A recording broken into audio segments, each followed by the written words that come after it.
5 number salary, 4-wheeler, 3-bedroom flat, 2 cute children, and 1 beautiful wife.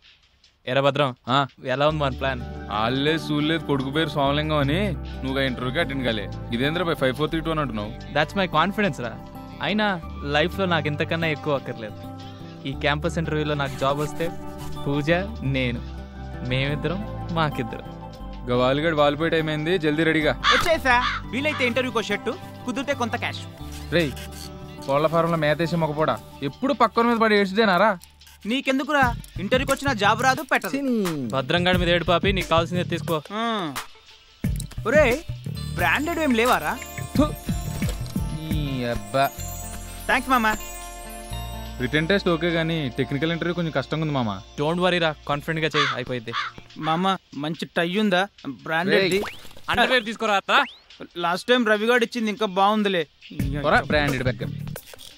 ఇంటర్వ్యూకి time అయింది మామ, పోదాంపా. నేను పూజను పికప్ చేసుకుని వస్తాను. ఓకేరా. మగాడన్నాక సవాలక్ష పనులుంటాయి, అవన్నీ నీకు చెప్పాలా? ఇంట్లో తిండో ఆస్థానంతా తీసుకెళ్లి బయట తగలేడు, ఇవే కదా నీ సవాలక్ష పనులు. నా జీవితమే నాశనం అయిపోయింది. ఓ నాశనం అయిపోయింది నీ జీవితం కాదే, నా జీవితం నాశనం అయిపోయింది. ఆహా ఓహా అంటూ లొట్లేసుకుని తిన్నప్పుడు లేదా? ఆ ముసలోడు పిలిచి పులిహోర ఎందుకు పెట్టాడో ఆ రోజు నాకు అర్థం కాలేదే.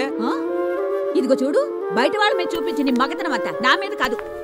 చూపిస్తా నీకు సవతిని కూడా తెస్తా. అబ్బో అదొక్కటే తక్కువైంది నీ మొహానికి. ఏడ్చేవలే.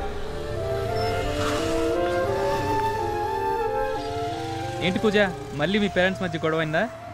అవును, కనీసం ఇంటర్వ్యూ రోజు కూడా సరిగ్గా ప్రిపేర్ కాలేకపోయాను. అట్లీస్ట్ జాబ్ వస్తేనైనా ఇంట్లో జరిగే గొడవలకు దూరంగా ప్రశాంతంగా ఉండొచ్చు. డెఫినెట్గా జాబ్ వస్తుంది. నీకేంట్రా, కాలేజ్ టాపర్వి, ఎన్నైనా చెప్తా. నాకున్న పర్సంటేజ్కి నాకు జాబ్ రాదురా. డెఫినెట్గా వస్తుంది. అయినా ఎందుకో భయం. మొన్న లడ్డులా ఉన్నా నన్ను చూసి అదోలా నవీన్, దాని బ్యాంక్ అకౌంట్లో 2 కోట్లు ఉన్నాయంట. నాకు 2 చేతులున్నాయి, ఇప్పుడే పీక పిసికేస్తా. అమ్మయ్యా నవ్వేవా? ఇప్పుడు బాగా ఇంటర్వ్యూ. సెలు. హాయ్ సెలు. హాయ్. ఇంటర్వ్యూకి ఎలా ప్రిపేర్ అయ్యా? ఓకే బాగానే ప్రిపేర్ అయ్యా. మంది ఎప్పుడు వన్ డే బ్యాటింగే కదా. ఏ కృష్ణ, రవి ఎక్కడ? ఆ ఊళ్ళంతా చేసేయడానికి వెళ్ళి ఉంటాడు. ఈ రోజు కూడానా?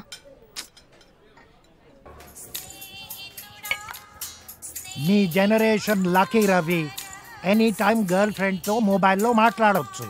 నేను లక్కీ ఏంటి సార్, దీనివల్ల ప్రైవసీ లేక చేస్తున్నాం. సరే గాని ఆ స్నేహితురాలి గొడవ ఏంటో చూడు. చెప్పు శైలు. క్యాంపస్ ఇంటర్వ్యూస్ పెట్టుకుని చేసుకోలేంట్రా? శైలు, నాకు జాబ్ చేయడం ఇంట్రెస్ట్ లేదని నీకు తెలుసు కదరా. ప్లీజ్ రా, నన్ను వదిలే. నువ్వు గుడ్ గర్ల్ లాగా వెళ్ళి ఇంటర్వ్యూ అటెండ్ గా. Okay, all the best, boy. Job ని సెకండ్ ఆప్షన్ గా పెట్టుకోవచ్చుగా. సార్, ఓటమంటే భయపడేవాడు, గెలుపు మీద నమ్మకం లేనివాడే సెకండ్ ఆప్షన్ పెట్టుకుంటాడు. ఐఎమ్ కాన్ఫిడెంట్, నాకు అక్కర్లేదు sir. Good luck Ravi, God bless you. మీ బ్లెస్సింగ్స్ కూడా కావాలి sir. Always there my boy, your move. Sure sir. 10 సంవత్సరాలుగా ఇంజనీరింగ్ ఫెయిల్ అవుతూ కాలేజీ నుంచి వెళ్లకుండా భీష్మించి కూర్చున్నాడు. అందుకే స్టూడెంట్స్ అంతా ఇతనికి కాలేజీకే పితామహుడిగా బిరుదిచ్చేశారు.